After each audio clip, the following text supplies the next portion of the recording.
bu'uura kan go'e magaalaa ijaaruun dirqama keenya jechuudha. Kana raawwachuun dirqama keenya. Kanaafuu sirni fooyya'insa keenya kurmaana tokko farratti ilaalleerra kan raawwii kana akka gareetti ilaalleerra akka magaalaatti ilaalleerra amma kan barbaanne malee qaamni hundaa iddoo jirutti kutaan magaalaa iddoo jirutti raawwii kurmaana laffaa hin laalla road map or framework kan jedhamu hin laalla sirreessuu kan qabnu dafnee sirreessina jechuudha. Kan oduu sirreessin we cannot talk about magaalaa dubbachuu hin dandeenye. Waa'ee magaalaa dubbachuu hin dandeenye. Because magaalaa keessatti fedhiin baay'ee waan jiruuf fedhiin complicated interest waan jiruuf.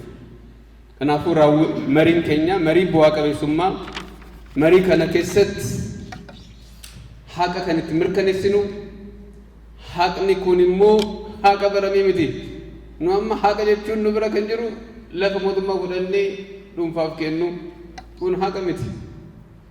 Haqa magaalaaf, haqa ummataaf, haqa nama hundaaf kan itti mari'annee kan itti murteessinu kana caala immoo at least akka muuxannootti hojjennee magaalaa keenya bu'uura misoomaan qofa miti haqaanis kara fuulduratti fiduu qabna jechuudha.